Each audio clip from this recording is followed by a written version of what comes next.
Welcome one, welcome all, welcome to Recorded Neutral Territory, where the spoilers go all the way through 12 months. I'm Adam Ruzzo, and with me, as always, is a shade trapped in Graceland. It's Brian O'Reilly. I believe that shade is wearing a person. This is the most interesting night we've had in centuries, Lenny. And they've got that lady lying on an altar. Are they going to do a human sacrifice? Well, hopefully not, but... Brian, we're here at Chapter 21 of Grave Peril. This is where Harry and Michael went out searching for Charity. They know the nightmare's after her, and Harry manages to track her to Graceland. And as he rushes towards the cemetery, he has to take a moment to figure out how he's going to get inside. I paused outside the graveyard. A dull, restless energy pressed against me, like when weariness and caffeine mix around 3:30 in the morning.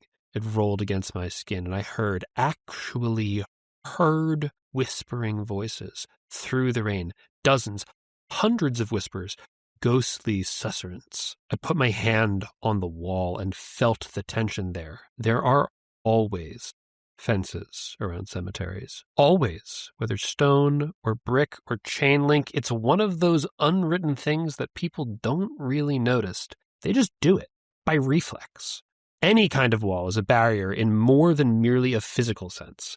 Lots of things are more than what they seem in a purely physical sense. Walls keep things out.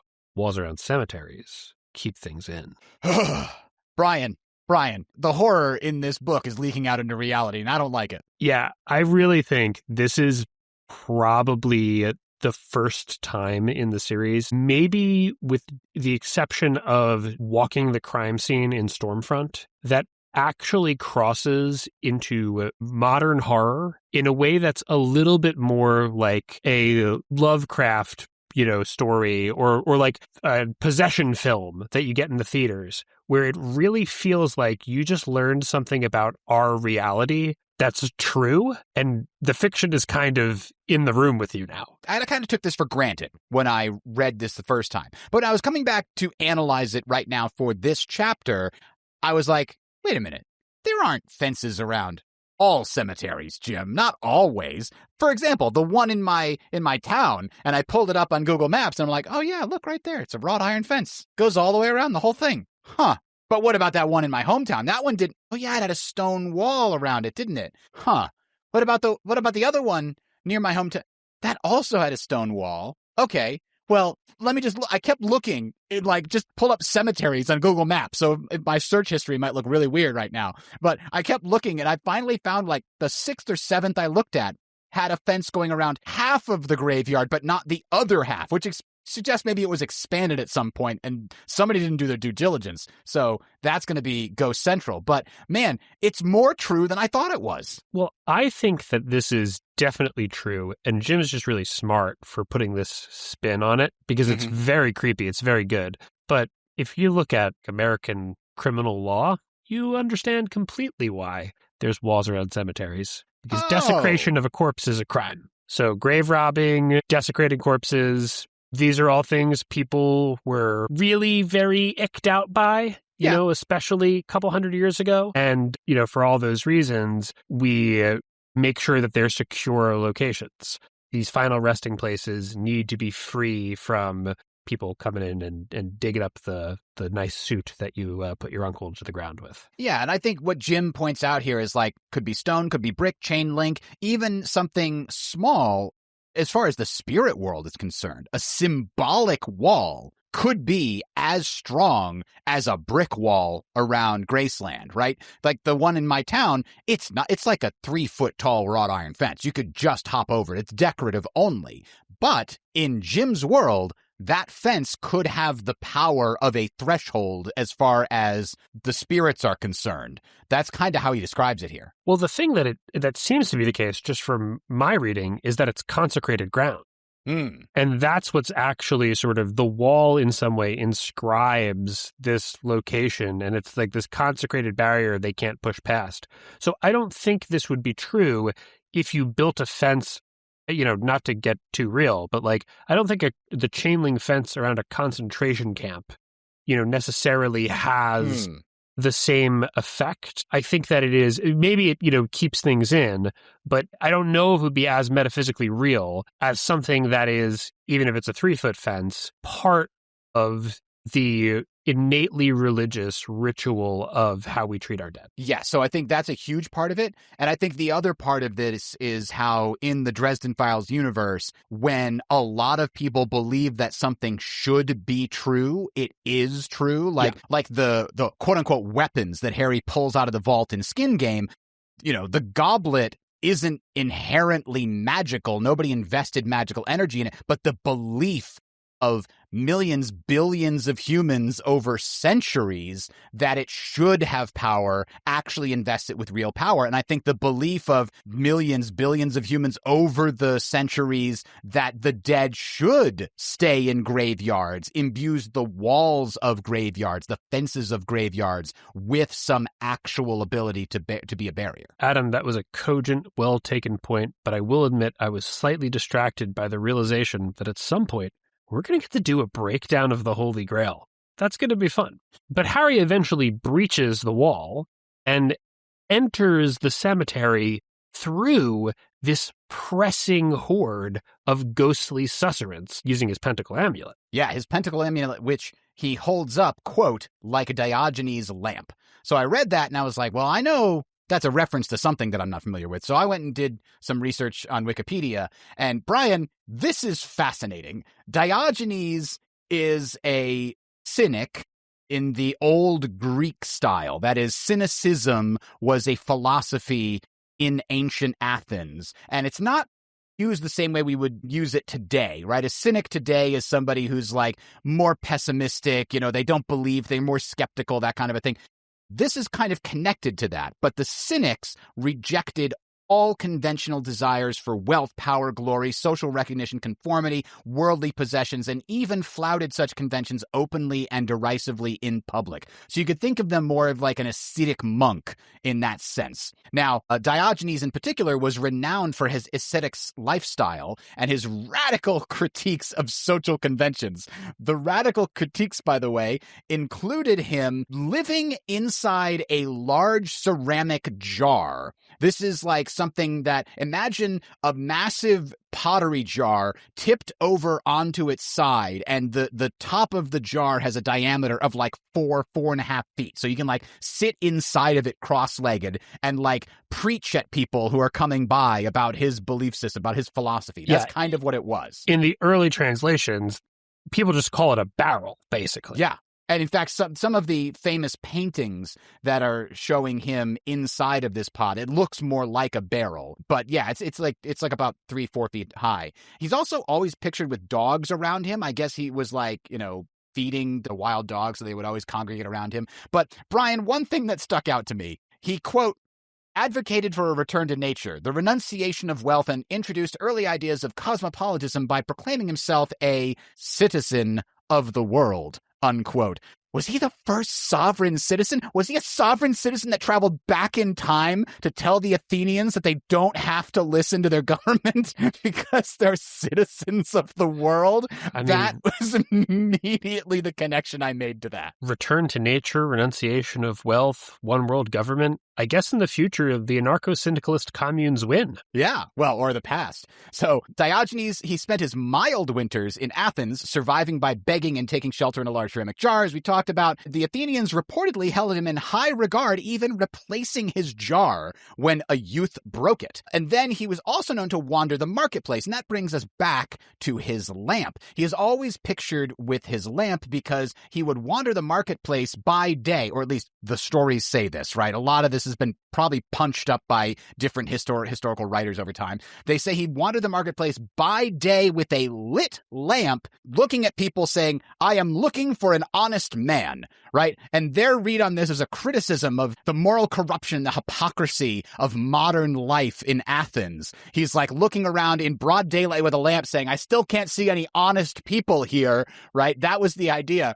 But me, I'm thinking of this weird old guy yelling at strangers in the city while living in a jar on the street and feeding stray dogs, and the people around him and go, that Diogenes, he's such a character. Brian, this sounds like a very sick old person that's like homeless on the street that they just like took pity on. It's like, get him a new jar. He's always portrayed as like, an important philosopher. And yeah, okay, I guess. But the way that you tell it, I really can't disconnect that from like crazy homeless guy that people take pity on. Yeah, I mean, this is like, are you familiar with Zizek at all? I am not. Okay, so he's this Eastern European philosopher who's a bit of a lunatic. And I mean that in an affectionate way. He's a very smart man. But the Athenian public square is like, that's like the TV or the YouTube of that era, right? That's where everybody's just hanging out to watch what happens. So this is like there's a YouTube channel where Zizek is wandering around naked, walking up to rich people, while they're shopping and just being like, you're a liar, and just wanders off to the next person. And everyone's like, God damn, this is the best TV on. Yeah, I could definitely see that. And this, of course, brings us back to the concept then from these stories, the concept of Diogenes holding up his lamp in an attempt to find truth and virtue in a society of corruption and moral depravity and hypocrisy. That's what gave the sort of visualization or the metaphorical concept of Diogenes' lamp a truth-seeking and an illuminating thing. And so when Harry is holding up his pentacle like a Diogenes lamp, he's doing, when Butcher writes that phrase, he's trying to put you in the idea of he's holding up his pentacle in front of him as if it were a lamp, but it's not just any lamp, it's a lamp in the search of truth and justice, more or less. And importantly, a lamp that is not necessarily useful for its light. Yes, it's metaphorical, or in this case, spiritual light rather than physical light. And man, that really works. When we had Jim on for that interview, he discussed how making faith an innate part of magic was important when he was developing his magical system. It's kind of seamless on the page here. Harry uses the magic symbol, but what effect does it have? Well, it's producing light. That's just your D&D cantrip. But that light has a spiritual property that lets him enter the graveyard against the press of ghosts. Yeah, it actually pushes them back and gives him room to go through, yeah. And then when he gets into that graveyard, he's very quickly able to find the Nightmare, who is... I mean, he could have killed Charity pretty easily, right? So presumably he's sort of threatening her as bait or something, Adam? Well, that's what I was going to ask you about, Brian. We know that the Nightmare somehow infects or corrupts or puts a spell on Michael's child, the unborn child inside Charity at this moment, because at the end of this book, when Harry has finally destroyed Kravos, it is then revealed that suddenly the child got well very quickly, was almost dead, but then made a big turnaround at the end. And it's sort of at least heavily implied, if not outright stated, that this is because Harry cut the spell by destroying Kravos that was weakening it. So has he taken the time to put that spell on the unborn child before the fight? Because I was looking through the fight and I'm thinking, when does he get to do that? It must be before this moment, before Harry arrives. Right, unless it's some kind of passive thing that almost happens accidentally. Right. But in that case, he definitely doesn't want to kill Charity so that the child can be born. Presumably that's useful to his, life siphoning spell or whatever, that the child's actually alive. So the fact that when Harry walks up, he's choking Charity on this almost altarpiece in the Greek mausoleum, I think the reason why Harry finds the Nightmare so easily is because the Nightmare is trying to lure Harry to him. Yeah, you're right. I'm rereading this here. Quote, "The Nightmare stood over her, with my dark hair plastered to its head, my dark eyes reflecting the gleam of my pentacle. It held one hand in the air over Charity's belly, its other over her throat. It tilted its head and watched me approach." Unquote. It tilted its head and watched me approach, not it noticed me arrive. It knew he was coming, probably because it has some of Harry in him. Maybe it can feel where he is when he's close, like the way that Justine can with Thomas. That's possible. But the other thing is, this is all a show. Right? He's putting on an act for Harry, to terrify him, to like make this worse for him, to make it more painful for him to watch when it actually occurs. I think you're absolutely right. I think he was just waiting for Harry to show up before he started the show. Right. Or he's literally just finished casting that spell that you were talking about, right. Which we're not saying is impossible. It's just it's either extremely convenient that the timing lines up perfectly for our antagonist, or the antagonist is doing some of this as theater to make sure that he corners Dresden where he wants him. Now, Charity is absolutely, it seems like, in pain, in terror at this moment. She's really no longer struggling, it seems, and doesn't appear at first blush to have strength to move. Of course, that only lasts until the nightmare is distracted. Yeah, and not only that, the very first characterization we get of her in this moment, when Harry finally gets a clear look, is that he sees that she's on her back, hands clutched over her belly, her teeth bared in a snarl. She's not crying, she's not screaming, she hasn't lost control of her reason at this point. She's been through some stuff, right? She almost got eaten by a dragon. This is not her first rodeo, is what it comes down to. But she is keeping her cool, which is very important. And like you said, the instant that the demon tries to attack Harry and its attention is not fully upon keeping her in position, quote, Charity moved. The instant the nightmare's attention was distracted, she spun her feet towards it with a furious cry, planted both of her heels high on the thing's chest with a vicious shove. And then, of course, she falls backwards off because when Newton has his say, he has his say. And then Harry tries to tell her to get out of there and run for it. But I love this characterization of her not being a helpless damsel at this point, right? We know who she is. And this action, the action that she takes here, helps show to us, the reader, who she is. Yes, Charity is a brave woman. And I want to say that I think that I said in the beginning of this book that I didn't like our introduction to Charity. If that introduction was more neutral and we met Charity, in that scene, and she's annoyed that Michael's in jail, but she's not quite as antagonistic towards Dresden. Man, would Jim create an incredible reason for her to be resentful, upset at, and unconsciously biased against Dresden until proven guilty. Because he lays the groundwork right here. Immediately after that, I sprinted forward, Charity, I shouted, "Get out, run." She turned her head toward me, and I saw how furious she was.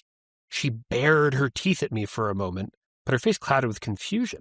"Dresden?" she said. She hasn't realized until this moment that the nightmare wasn't Harry. Right? Exactly. And she thinks that Harry is a bad guy, and that is colored by her history and the fact that her husband always comes back hurt or in jail, and now this thing shows up looking like Dresden, and it's just a confirmation of all of the scariest, deepest, darkest fears she has about the man. And suddenly that is what colors her actual vision of the real Dresden for the next several books, right? It's going to be hard to separate out those fears when they've been proven right for such a traumatic thing, even if afterwards okay, reasonably, I know that wasn't really Dresden, but emotionally, she connected those things on a fundamental level in this scene, and that trauma stays with you. Yeah, there's no way that she could avoid some kind of resentment towards Dresden after this scene, because we don't get to see what actually happens.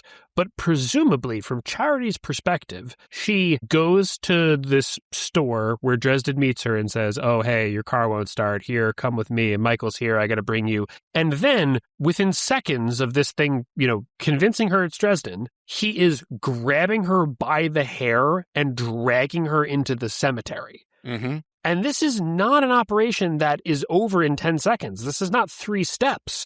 He drags her kicking and screaming, 9 months pregnant, through the rain for, I don't know. Couple blocks, maybe? Right, exactly. That has got to be a terrifying, several-minute-long experience. Mm-hmm. And there's no way she couldn't connect that to some trauma. I mean, people who come back from war, they hear a car backfire, it sounds like a gunshot. This is not, you hear something that sounds like a gunshot. You see the person who did this to you every time you see Dresden. Yeah, that's a huge huge trauma trigger for sure. So she has to get over that before she can accept Dresden for who he is in future books.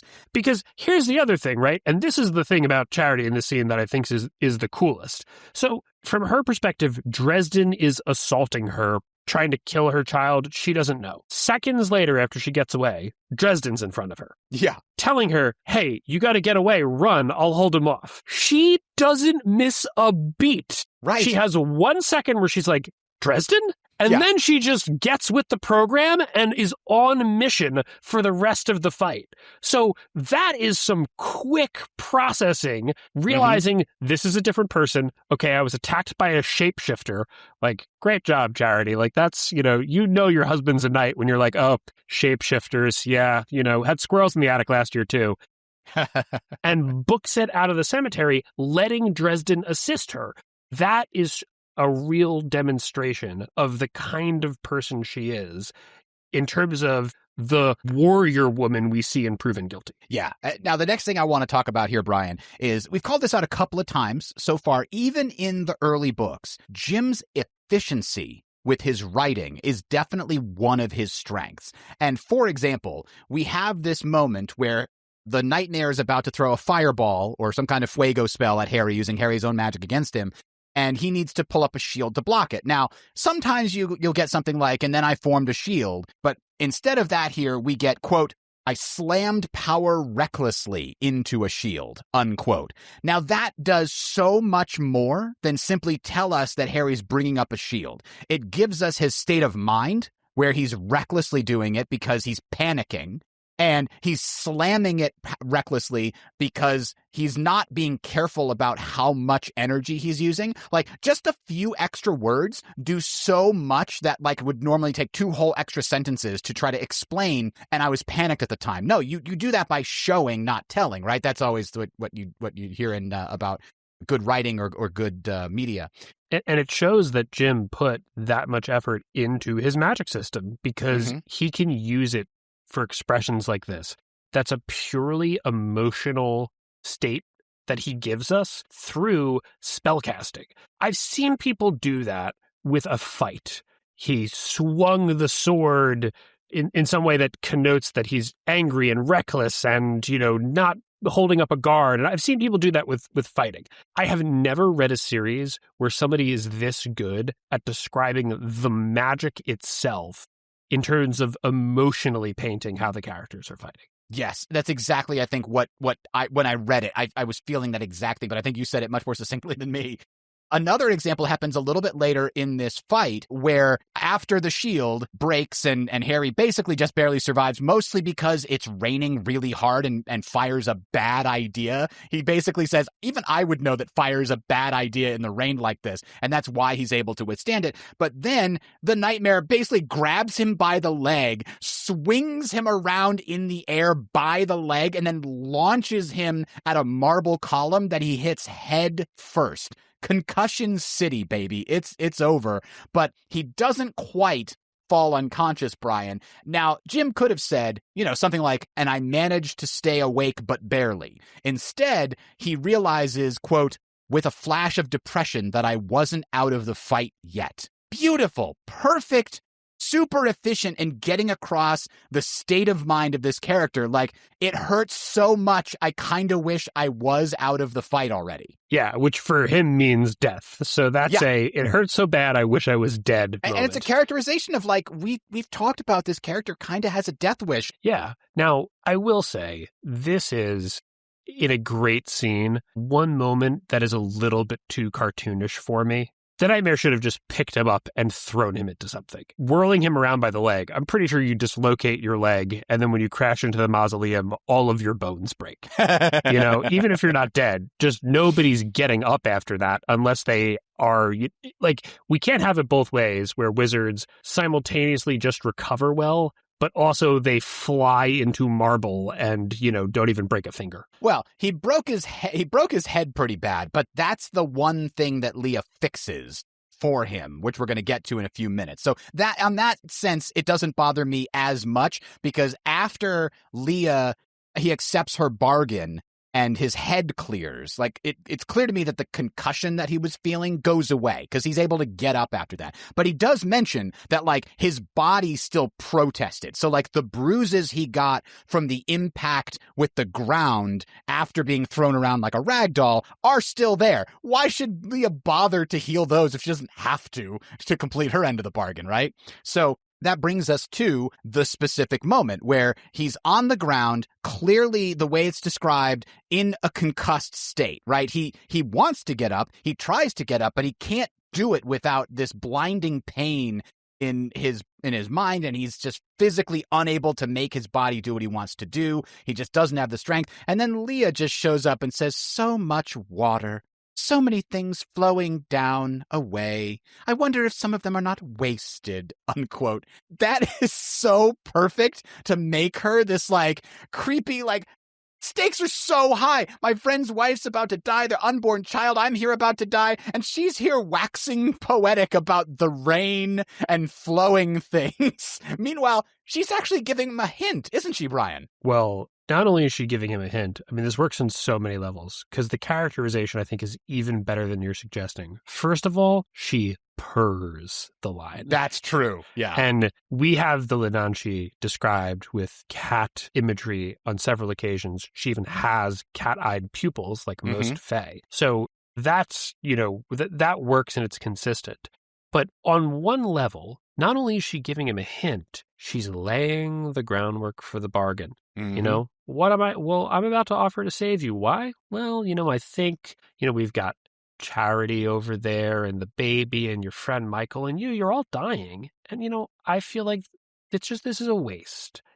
That kind of implication that she wants to make an exchange here because she would hate for these things to go to waste is the sort of indifference that a fairy approaches the bargaining table with. I don't really care, but I could be talked into helping you. It does seem like such a waste. Right, you got to make it worth my while, because I'm not doing this for free. I don't care about you in a point that I'll help. But here's an interesting thing, Brian. So when she shows up, she says her little line about things flowing downhill. Harry looks up at her and says, "What are you doing here?" Quote, "She smiled, reached out a finger, ran it over my forehead, and drew it back to her mouth and slipped it between her lips and suckled gently upon it.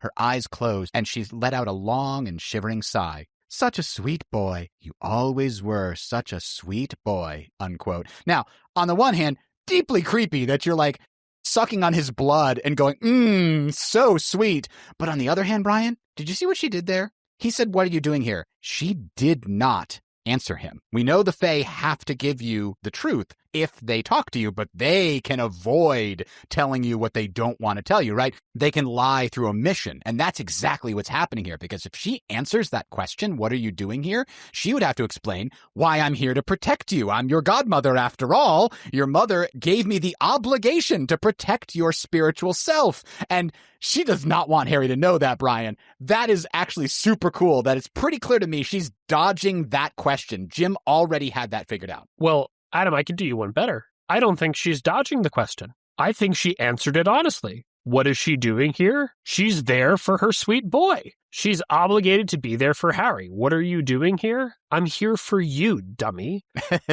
But she can't say that and let him on to it. No, instead she's just got to imply that she's here to offer him another bargain for her own sake. Yes, and just to be creepy in a way that gets him not to think about it too much. Yeah. And she hurries him up. She's, the next line, "Thy strength is fading, my sweet. Here in the place of the dead, it may fail thee altogether." She's like, okay, well, you better hurry up. Time's a wasting. We got to get a bargaining here. And it's great because we will find out later that Leah, and we'll talk about this a little bit at the end of this episode, Leah probably has a carload of reasons to just save Harry's ass in this situation. But Leah at this point is also not that impressed with how smart Harry is, which is why she wants to make him a dog in the first place. That's exactly right. So speeding him up like this, in her mind, is a great way to get him to make a rash deal without thinking it all the way through. And Adam, it pretty much works exactly as intended. Oh, yeah. That's part of her nature. She's been doing it for thousands of years. She's really good at it by now, which is, we know, shortly after Harry accepts her deal, Michael comes to save the day with Amarachius. And I've been thinking to myself, like, what if he told her to, like, pound sand and, like, I'm not doing the deal with you? Michael was almost there. He might have saved the day regardless. But we can talk about that in a minute. One thing I want to point out here, Brian, we're about to find out in the next chapter how seriously screwed Harry is. But it's set up in this chapter really well. Right after that quote that you read about his strength fading, Harry responds, "This isn't the never, never, godmother. You don't have any power here," unquote. And she says, "My sweet, you know it is not true. I simply have what I am given, what I have fairly traded for," unquote. She's pointing out, you're right. I wouldn't have power here, but you broke your bargain with me twice. That's why she can help him now and heal his injuries, which requires that she have like access to him, like true name or blood style power over him in the magical sense. And he finds that out in the next chapter when he's getting examined at the emergency room and they say, "You don't have a cut." And he's like, "What are you talking about?" And he realizes that his wound has been healed and he freaks out because that implies just how much power his godmother has over him. And this is a great setup here. It's slowly, trickling in these things that make that realization hit you as hard as it hits Harry. Yeah, this is a masterpiece in making Leia seem like a villain, because Jim has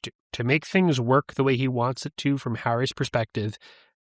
The Lenanchi doesn't need to just look like a wicked fairy. She needs to look like she's actively bad news. But literally, Jim's already decided, the perks of a 20-book outline, she can never hurt him.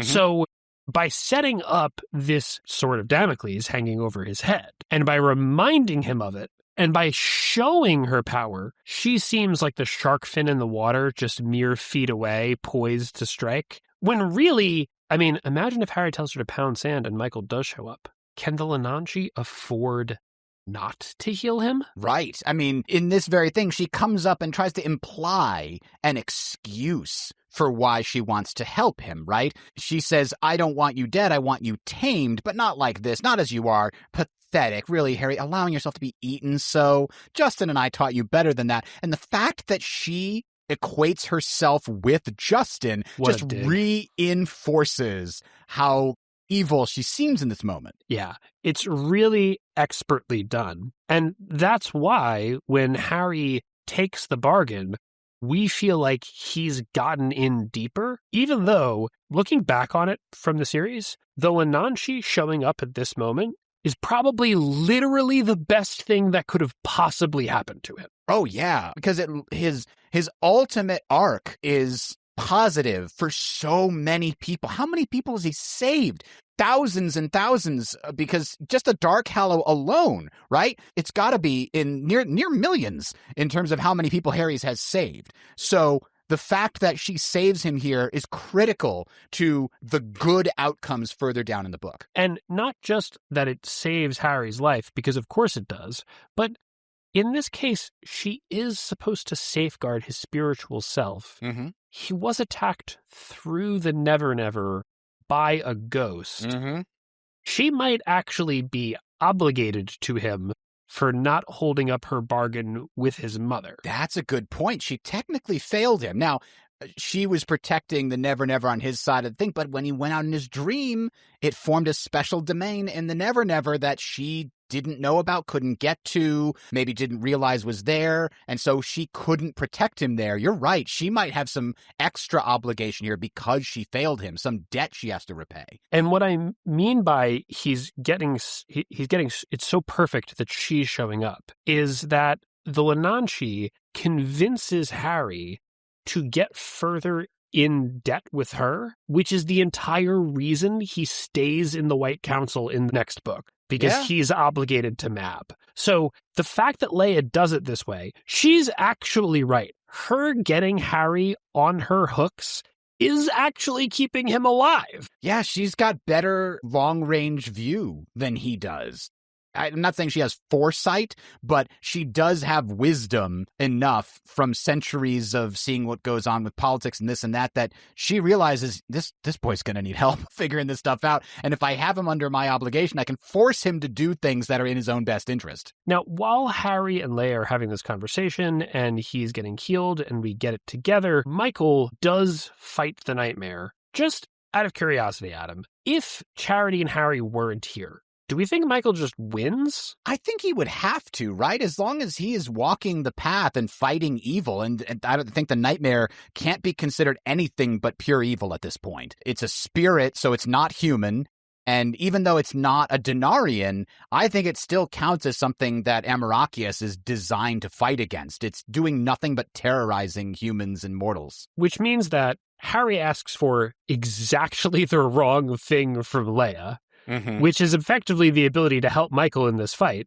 He doesn't need it. And in exchange, he promises, I'll be a good doggy. Yeah. That and that always, this is a hard scene for me to listen to for that reason. Like, he's making what he sees as like, I need to make a sacrifice for my friend and his wife. Like, I owe them. I got them into this, right? That's how he's seeing it. But then it all goes so wrong by the end. But we'll get there. One of the things that I think was also very interesting here is that she reiterates that in time he will heal. Basically, what she's saying here is you don't have to defeat Kravos and eat him like he does later in the book to get your soul back. Your soul, your spirit will heal over time, which is very consistent with what we learn later when Bob is talking about Harry's soul in the soul fire discussion, is that he just needs to live his life, and the more fully he lives it, the more fully he is alive, going out and doing things, talking with other people, living, loving, laughing, that kind of a thing gets your soul to regrow faster. He could have done it, and that's consistent all the way through, all the way back in book 3. Right. And not only does she give him consistent information with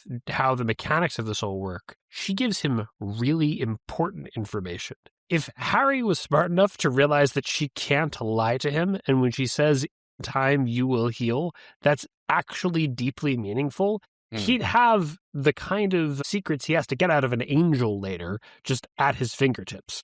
It's really funny rereading the series as far into it as we are now, knowing what Leia's job is and seeing how hard she is constantly working to do her job, even as Harry fights her every step of the way. Yeah. All right. So he does finally accept that bargain. She kisses his forehead and is gone with a flicker of shadows after telling him, like, the answer is all around you. Yeah. Just like, you thick-headed. Yep, exactly.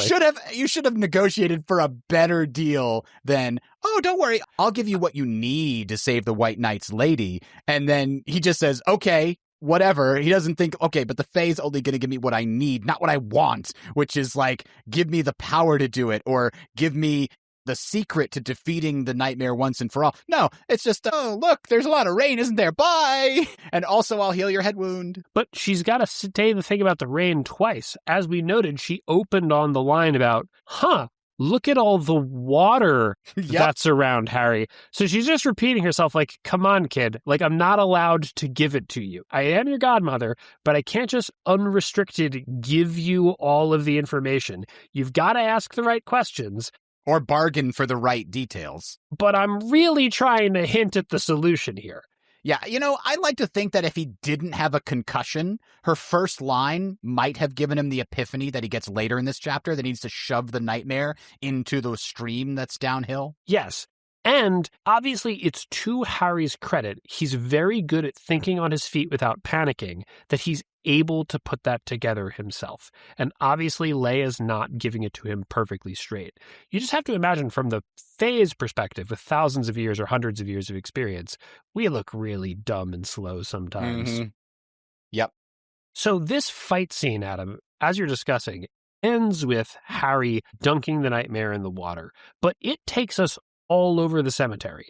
There's people thrown into mausoleums. Michael's, jumping over whatever altar they were on to get at the nightmare. There's back and forth. It's very swashbuckling on the page. It's a way more kinetic fight, in my opinion, than anything we see in either Stormfront or Fulham. Yeah, I think it's very clear all the time what's going on and who is where. So I think Jim is definitely doing a better job of learning how to convey that to the reader.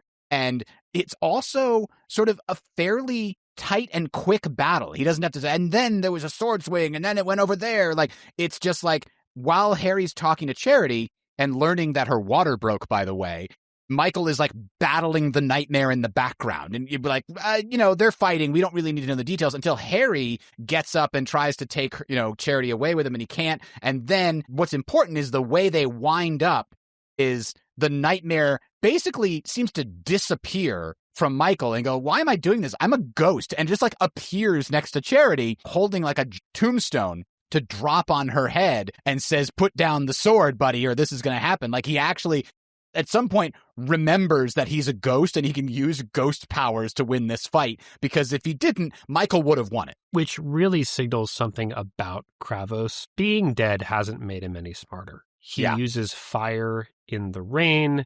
He gets into hand-to-hand combat with a Knight of the Sword, who killed his demon, by the way. So yeah, and he knows how painful it is, because Amarachius does actually hit him and bite into his side, and it like glows with a white fire when it happens. And it takes him, I mean, I suppose to a certain extent, he is infuriated that Dresden is snatched from his fingers, because obviously he's got a hate boner for Harry, but he's also probably terrified of Michael's appearance, even though he does a pretty good job putting up a front.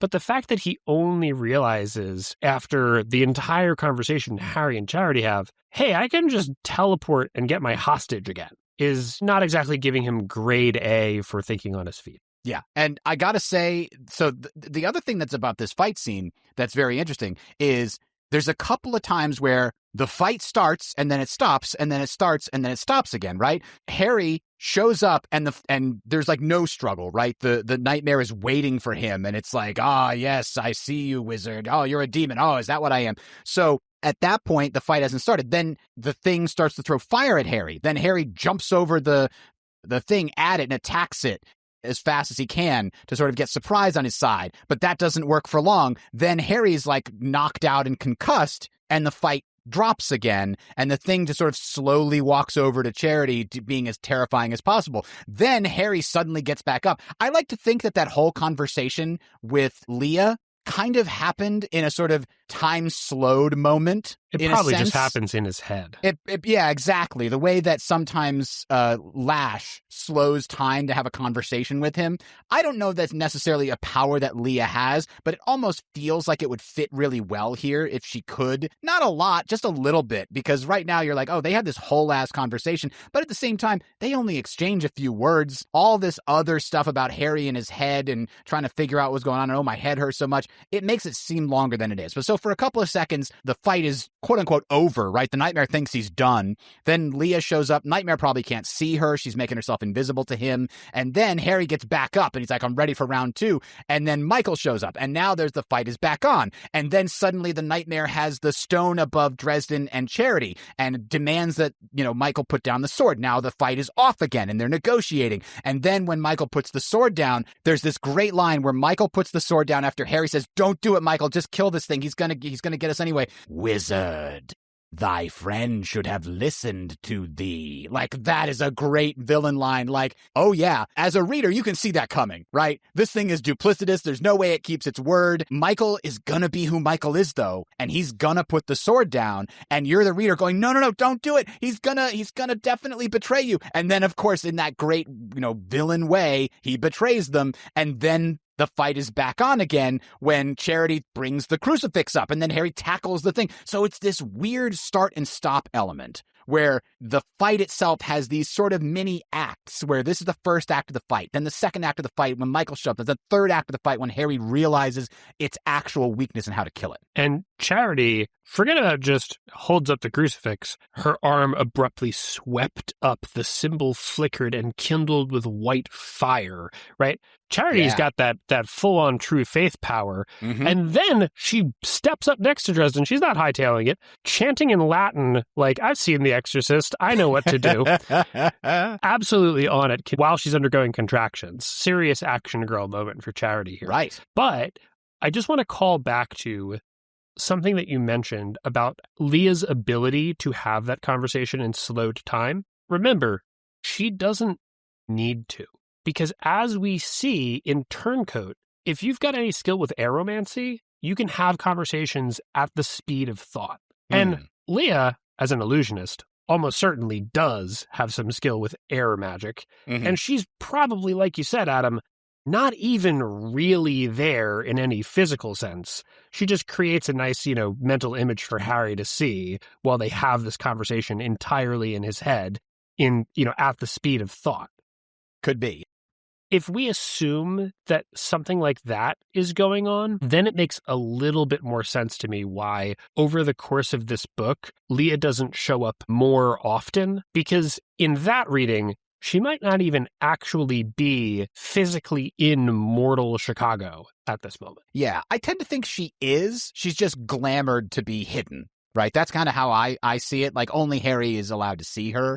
But it's entirely possible that she's just projecting, like an astral projection of herself into Chicago so that she can talk to Harry, without anything else seeing her and not even necessarily be there. She is number 2 in Winter. It's entirely possible that she might have something like that. Now, after Harry knocks this thing out, it occurs to me she does technically give him what he needs, but then she shows back up and she's like, okay, now it's time to claim my side of the bargain. And, of course, Amarachius is right there on the ground, and Harry picks it up. And, boy, that's the most tragic moment of this whole freaking book, because even knowing that Michael will get it back later, it still hurts me when Harry is saying, no, wait, Godmother, can't we just talk about this? It's such a gut punch, Brian. Yeah, and you gotta love Leia's line. I knew that you would try to cheat me again, sweet boy. I must thank you, Harry. I would never have been able to touch this had not the one who held it betrayed its purpose. Yeah, so succinct, Jim. We heard Michael say, no, Harry, it can't be used that way. And then Leah just perfectly encapsulates why. And you just understand. You don't need more explanation than that. Right. But it's also, again, continues to characterize Leah as this absolute villain. I mean, she's taking the holy sword from the paladin. She's clearly a dark witch, right? Yeah. But not only that, it's also characterizing this whole ploy as a manipulation, not to help Harry, not even to make him a hound, but to get something else that she's going to trade with the bad guys later. Yeah. So Jim is doing a masterful job in this scene of creating a real sense that Leia is a villain that's going to make the scenes at Bianca's party where she shows up feel so incredibly dangerous, even when she's just straight up helping. Yeah, and I do want to address the one thing that some people have criticized this moment and Leah's whole behavior. So she knew that she was going to be able to get the sword. Like, I don't think that's true. I think the moment when Michael says, Harry, the sword, and Harry says, I got it, and he picks up Amarachius, at that moment is when Leah goes, I have an opportunity right now. And that's when she enacts this situation. I don't think she necessarily predicted that Harry would be the one to pick up the sword, or that she tried to engineer it anyway. I think when she saw him holding it, she was like, oh, yes, perfect moment for me. Harry's got the sword. I've tricked him several times.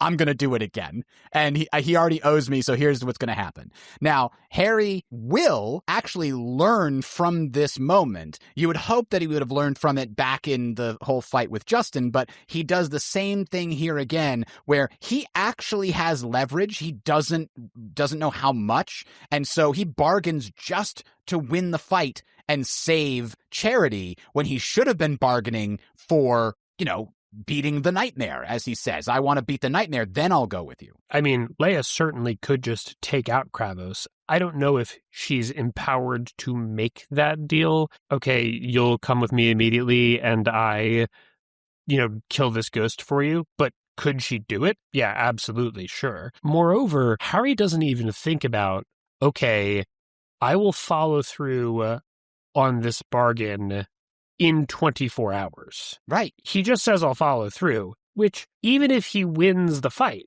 that doesn't make anyone safe. The nightmare's going after people right now. He's very short-sighted, and it makes sense. He's in the middle of a life and death situation. I understand it. But that's a reckless way to be around fairies, and he needs to learn that. In part, Leia's teaching him here. Yes. And he learns that, and it's demonstrated later in this very book. He manages to get leverage over Leia by basically poisoning himself, and then he says to her, "Give me a year and a day," and she's forced to accept, or else he'll die. So she won't get anything. Like, he's already learned the lesson that he's been taught here, and from that moment on, anytime he deals with a fairy, he is extremely careful about what he says, and whenever he talks to anyone like Butters or Molly who have to meet the Fae, he gives them all of the smart advice, like, don't accept anything, any gifts from them. Don't give them anything that could be seen as a gift. Like, he goes through all the rules that he had to really experience the hard way. He probably knew them. Like, Ebenezer no doubt told him all of this information, but in the middle of everything that's happening here, it's just not on top of mind, and he's not thinking clearly. He had a concussion after all, but he does really take that lesson to heart, and it's shown in his character throughout the rest of the books, and I love that growth in him. And presumably, it's not just because this doesn't go well for him, it's because the price is nearly Amarachius. And that makes him feel so guilty about it that he's never going to be this reckless talking to fairies ever again. So this scene, this chapter, is really maybe one of the best ones we've seen in the series up to this point. Jim gets a lot done. He also has a great fight scene in the middle of it. He manages to have a bunch of different characters running around, all of whom get the proper characterization, and all of whom are not just characterized well, but are characterized in ways that are very crafty. Leia being the villain as a main one, Charity having an actual reason to not want Harry around anymore being another. This is, I think, yards better. He gets more done than any 2 chapters of any previous book. Yeah, I think I can't disagree with that. And we'll talk more about this in the assessment, because I think this is the equivalent place in the book that the fight, in quotes, with Tara and McFinn happens in the park in Full Moon. This is the equivalent spot in the story where we're setting up some obstacles that need to be resolved and big climactic scenes. And that one, we went on for a while about how it didn't work great. And this one works beautifully. It's really night and day. But beyond that, Adam, Jim also manages to drop another red herring that we haven't talked about yet. In the very beginning of the chapter, while confronting the nightmare, Harry calls it a demon. And the nightmare replies, "Is that what I am? Interesting. I wasn't sure." What the hell does that mean? Yeah. Does the nightmare actually not know what it is? It's possible. I mean, the only information we really have comes from Harry's time as a quote-unquote ghost in Ghost Story, but we know he was actually walking around naked in his soul, so he wasn't really a ghost. And what we've seen of ghosts, they seem to have some of the memories of the person they used to be, but not all of them.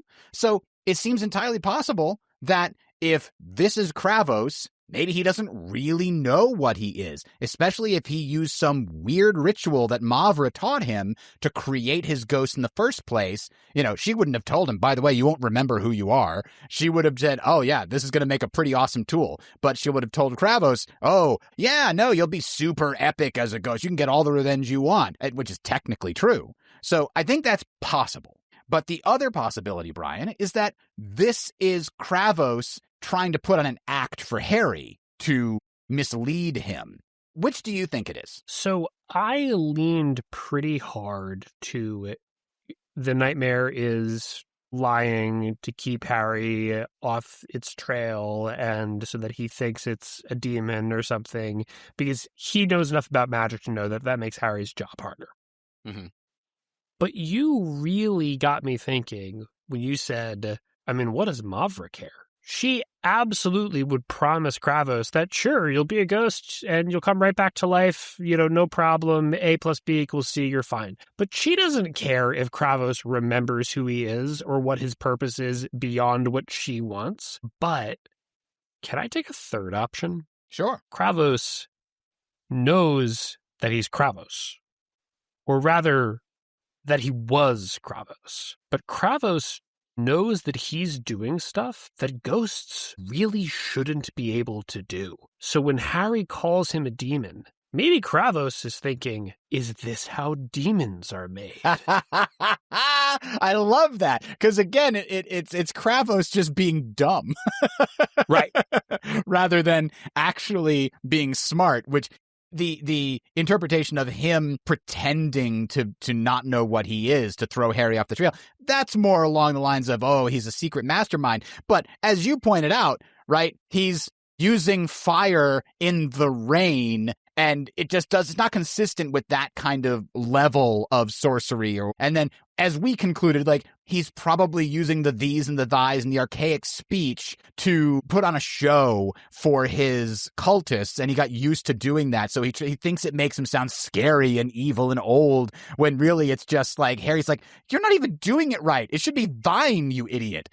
So I think that what you just suggested, that Harry now convinces him that he's a demon, is totally on brand with that idiot sorcerer motif. And to be clear, when I'm calling Kravos an idiot, I think he's very manipulative and interpersonally intelligent. Oh, sure. So I think it's totally within his character for him to try to deceive Harry. I mean, as a cult leader, he's got lots of practice lying to people to get them to do what he wants, right? True that enough. was like his whole job. But Kravos is using fire in the rain. He definitely does not know what the spell he cast actually did. So it creates that funny, all of the above kind of options where Kravos is legitimately, okay, I don't want to tell you the truth, Harry Dresden. That's no good. Mm-hmm. But also, I am, and as we'll see later, Harry realizes this, not the mastermind. I don't really know what's going on. Right. Yeah, I don't think he's got a complete picture.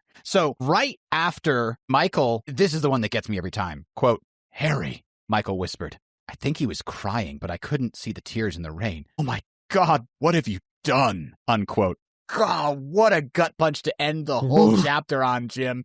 Oh my. So after that, it cuts to the hospital, right? They have made it to the hospital. Charity's there, Michael's there, but we start with Harry in the emergency room.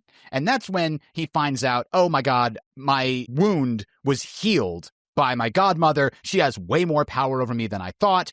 And then Stallings finds Harry and says, you really need this book, Harry. It's Kravos's Book of Shadows. Harry insists, yes, I've got to have it. And Stallings is like, you've got to make it disappear then. And Harry's like, what's going on? Stallings refuses to tell him. It's like, you'll find out in a couple days, and leaves, right? Harry tries to get the information out of him, but can't. How does the rest of the book change, Brian, if Harry learns from Stallings at this point? Stallings says, yeah, it'll come out in a couple of days, so I guess I can tell you, Kravos killed himself or died somehow. It looks like a weird ritual thing at the prison a couple nights ago.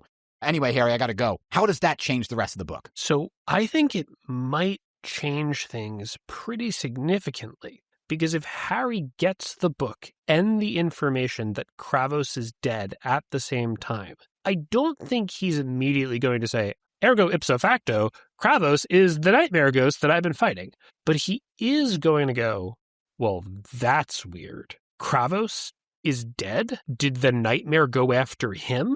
That's one thing he supposes earlier on. I think actually in this chapter, after Stallings leaves and Harry's like, something happened with Kravos. I wonder what it was. Maybe the nightmare went after him. And I think that's a reasonable assumption. But if Harry knew for certain that Kravos was dead, I don't think he would take it as a coincidence. And I don't necessarily think he would get it right, but I do think he would read the book more carefully. And what did we learn in 12 months, Adam? We learned that Kravos' book seems to have had the barb wire spell in it. Mm-hmm.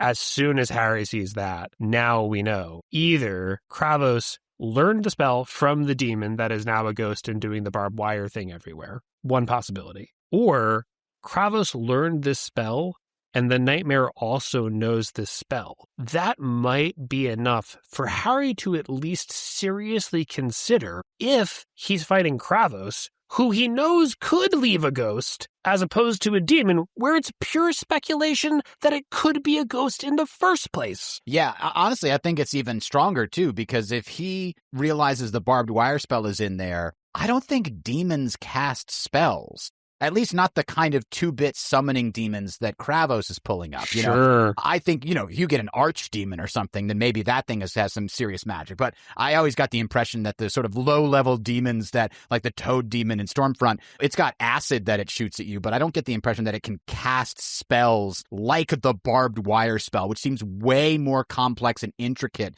than just here's fire or here's lightning. Like, those are the kinds of spells I might associate with a low-level demon rather than, or here's acid, for example. So that's kind of where I'm at. I think he figures it out. Now, the question is, if he figures out that it's Kravos, does that change anything? Because the chapter after this one, chapter 23, is when he takes Michael back to his apartment and tries to bind the demon using its name from the book. That doesn't work. So he tries another tack, and he tries to use the sense of the nightmare, the sort of spiritual psychic scent that he's been able to pick up by interacting with it to try to locate it out in the Never Never. And he is successful in doing that. He gets the nightmare, he pulls it into his binding circle, and then he eventually, just before he leaves, binds it to attack him and only him. So if he's able to do that, believing that the nightmare is a demon, if he goes in knowing that it's Kravos, it's only going to be easier to have that outcome. I don't think it changes too much. I think that result is the same. Well, I think the question is, does the name work to summon the ghost? Because Harry thinks that it does. But yes, he finds out, quote unquote, in that moment that it doesn't work and he's got to do it another way. If he's conceiving of the fact this could be Kravos, step 2 after trying the demon's name isn't trying the metaphysical sense of the nightmare. It's trying Leonid Kravos. That's true. It might have made it easier to bind it or bind it more completely, other than simply, well, I couldn't really bind it, so I just made it to come after me instead. So that's entirely possible. Maybe he has more control in that scene as a result, and maybe that means he finishes the scene before Susan calls him, and that means that he actually gets to stop her from going to the party. So there's a lot of possible ramifications of that one. Or that he gets his mojo back before the party, which I think we can talk about. It might change things later, because Harry, obviously, we find out by the end of the party, had more than enough power to deal with basically everything there. Mm-hmm. But he doesn't think that, and I think that makes him choose options that he wouldn't otherwise. Yeah, that's entirely possible. Okay, let's move on. Harry finds Michael in the maternity ward of the hospital, and boy, Brian, these are we talked about some gut punches. This is the biggest double gut punch in the whole book, I think, where he comes in and says, hey, Michael, which one is the next little carpenter? Because they're in the maternity ward looking at all the babies, right? And Michael just sort of, in a dead voice, kind of, the labor was complicated, this happened, that happened. And then he ends the whole thing by saying there were complications. And he's like, tears are streaming down his face. And then he says the next gut punch, which is, the doctor thinks I beat her. That's how she got the bruises. He never said anything, but, unquote. Wow. Double oof. That is brutal, because we know Michael is the furthest person from someone that's committing domestic violence. So for him to be accused of that it's just awful, Brian. And in this moment where Harry has lost Amarakius, and Michael doesn't know if his infant son is going to survive, and his wife is seriously injured, and maybe he's now thought of as somebody who needs to be investigated for domestic violence, and his family might be under attack from the scary ghost again. Mm-hmm. We really see the weight landing on Michael in a way that we might never see again in the series. Yeah, I think I agree with you here. He's having a crisis of faith in a sense, which makes sense. He's lost the sword. His wife is in mortal peril. His child is in mortal peril. And he thinks, like, maybe this is my fault. I stepped off the path. I'm fighting ghosts with a wizard instead of doing my true calling, which is standing up to the Denarians. And he says to himself something that's much more in Harry's wheelhouse. When Harry responds to the whole concept of the doctor thinking that Michael beats her, Harry says, "Stars and stones, Michael, that's the stupidest thing I've ever heard."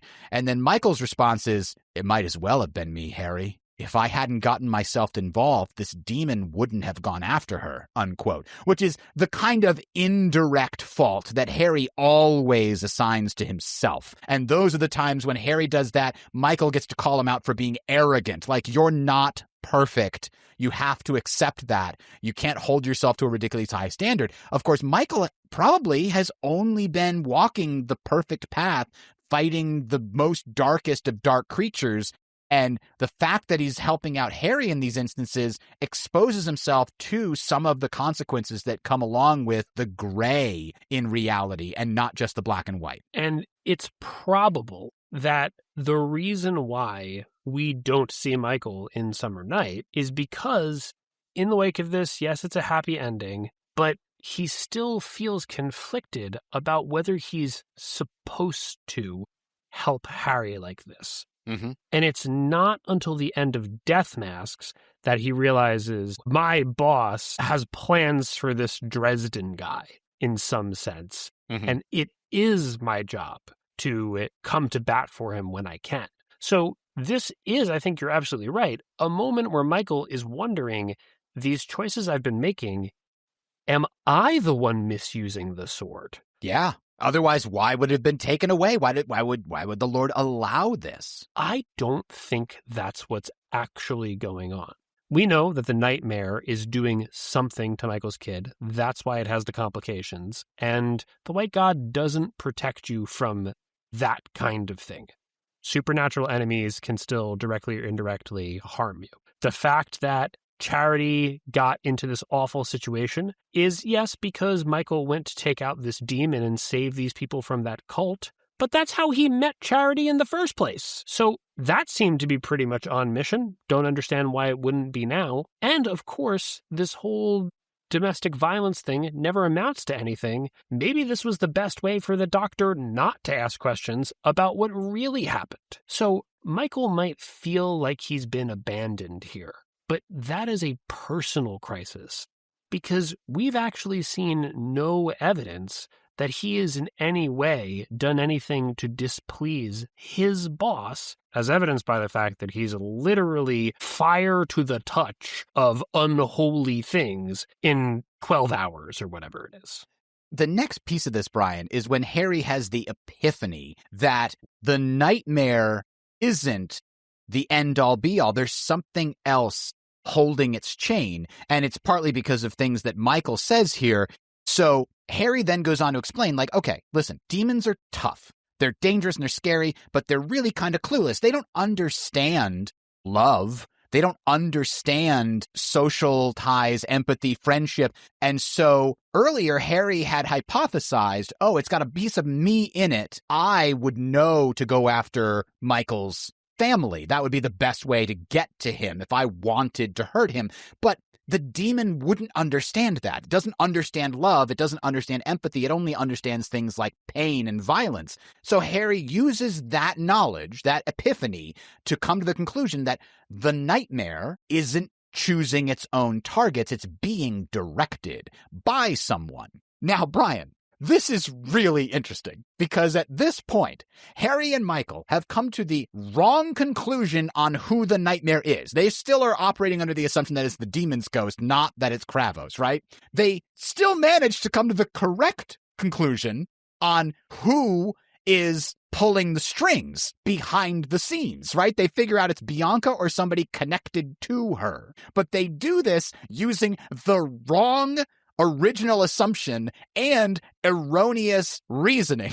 So somehow they still get to the right answer despite having the wrong reason and the wrong initial suspect. That is pretty impressive. And the reason why it works so well in the chapter, and you don't think, oh, they're completely wrong, and then later when they are revealed to be wrong, you go, that makes sense, is because it works just as well, everything Harry's saying, for Kravos specifically. Mm-hmm. Kravos has a reason not to try to, just wipe them out immediately, but he only has that reason because he's part of a larger plan.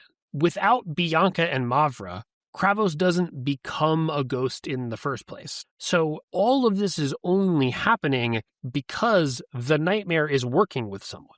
Now that's got to be right no matter what supposition we use. If it's a demon's ghost who was just killed incidentally, well, somebody's using it.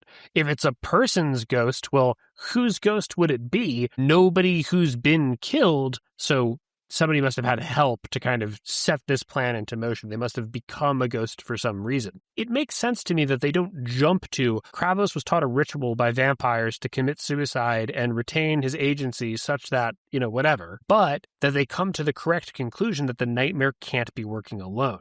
What I love about this is I feel like I'm being misdirected on a reread. This feels like a red herring, but it also feels like this multi-layered plot with all these moving pieces is very intuitive and emotionally works, even if our heroes need to be wrong about it as to not spoil the mystery. Yeah, and when I wrote this out and okay, so they come to the wrong conclusion about who the murderer is, but they come to the right conclusion that the murderer is being direct. All of that stuff sounds very convoluted when I say it out loud. And it made me think of how we criticize the full moon plot for being Harry just going off in the wrong direction so often that by the time he finally comes to the right conclusion, it's very confusing to the reader of wait, which one of these turns was actually correct? This one still manages to feel consistent when the revelation comes and you go, oh, it was never a demon. It was Kravos the whole time. And he had help from Bianca/Mavra. Oh, okay, that explains some things. That feels like an easier retcon in your brain. Oh, given this new information, I can recontextualize everything and it all makes sense now. Whereas I definitely didn't have that feeling in Full Moon when they reveal the FBI are secretly the ones behind this. Well, let me recontextual. Okay, how does that make sense? Why did we go to the Full Moon garage then? So that all it basically took more explaining, more thinking about to try to put all the pieces together in Full Moon. Here, it's just clearer. He's laid the groundwork better.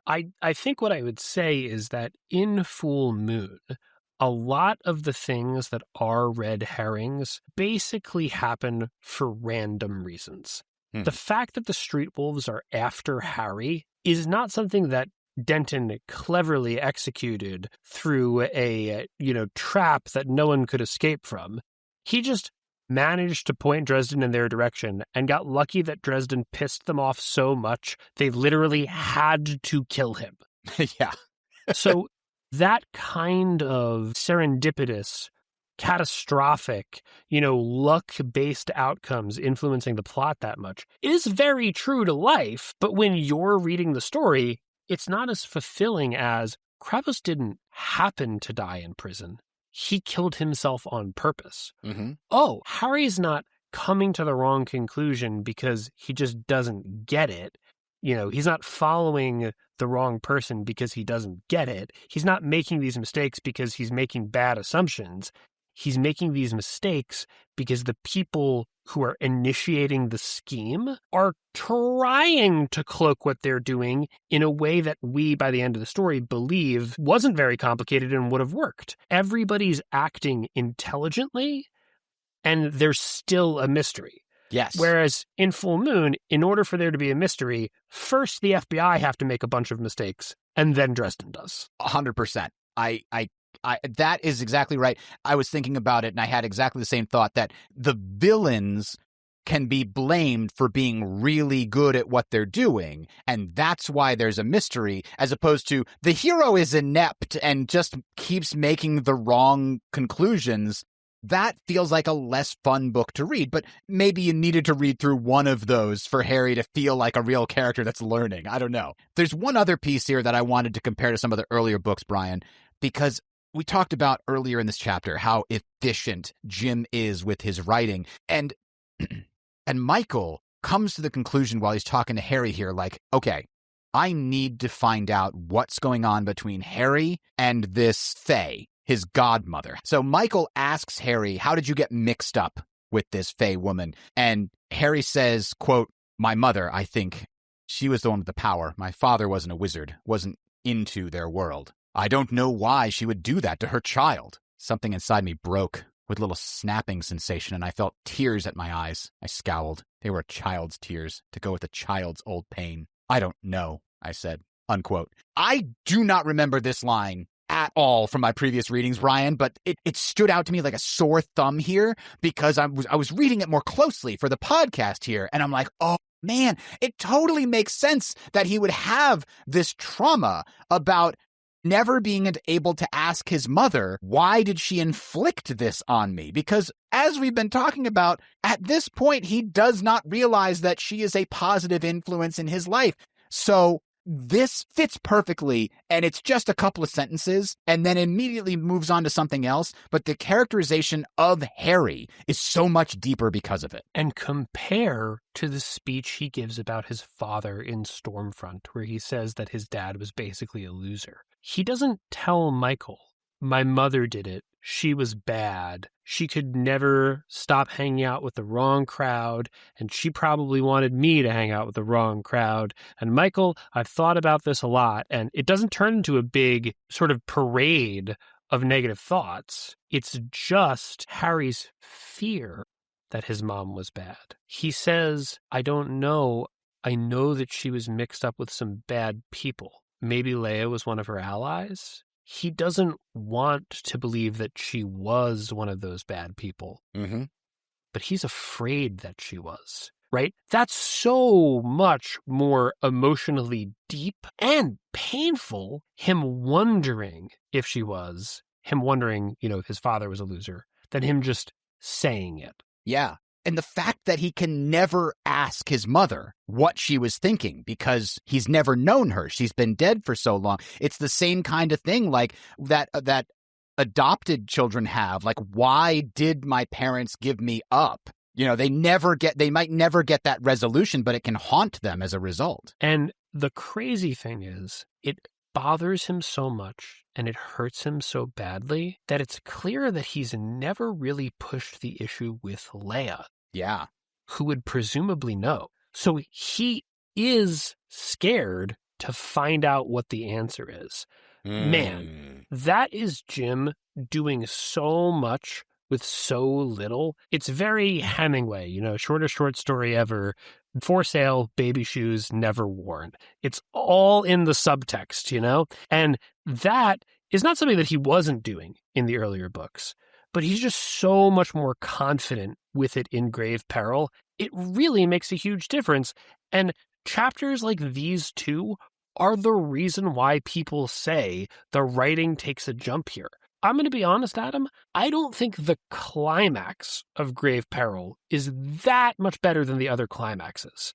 But I think this middle portion here is just miles more effective. That is precisely it. That's the biggest difference, I think, between Full Moon and this book is the middle portion is so much more well-structured, organized, and effective and efficient in these small, detailed ways that you're talking about here. Not to mention it's got one of the best side characters ever in Michael, and we finally get to meet his godmother as well, who makes a great antagonist throughout multiple books. Like, those two introductions are handled so incredibly well here that it almost is like, is this the same author that, like, botched Murphy's introduction in the second book? So that to me is the other big difference, is the way that they've got these new side characters that are very, very fun to read about and that you're very invested in. All right, that's going to bring us to the end of the chapter here, where we close with Harry like emotionally manipulating Michael into backing him up. And as a result, we hear Michael sort of doubting whether he is worthy of wielding the sword anymore, whether his, quote, time with the sword has passed, unquote. And we're not going to talk a lot about that here, but just keep that thought in mind, because that is a recurring tension that comes back through multiple books until finally we get to Small Favor and his time with the sword truly has passed. Oh, wait, then there's Skin Game. So kind of, but we'll talk about it more in the future. Just keep that tension in mind. It's a low stakes and high stakes at the same time, which makes it really dramatic for me. It's really great when you have a 20-book outline and you know that your holy swords are going to change hands at different points, so you can start the first time you see them talking about the potential of them changing hands. Really, another brilliant little piece of Jim showing in this book how in command not only of the story, but also of his lore he is. All right, that's going to be the end of our chapter discussion for this week. Our next episode, the week of March 20th, will not be a public episode. That will be a special patron-only episode where we are going to analyze the final third of the graphic novel Welcome to the Jungle. So if you want to check that out, check out our Patreon. There's a link in the description. And in 2 weeks, when we get to Bianca's party, we'll meet Thomas for the first time. And our question for Bob for that episode is Thomas a good person when we meet him? And if he's not, when does he become a good person? Yeah, that's a really interesting question. When you brought that one up, I really had to think about it for a while before I settled on my own answer. But we'll talk about that in 2 weeks, and we'll hear from you. If you have an answer to that question, please send it to us. mac@rnt.fm is how you can get a hold of us, or on the subreddit. You can find our questions there. Thanks, everybody. Have a good one. Thanks for listening. Please direct any questions or topic suggestions to mac@rnt.fm. That's mac@rnt.fm. Recorded Neutral Territory is licensed under Creative Commons Attribution Non-Commercial 4.0.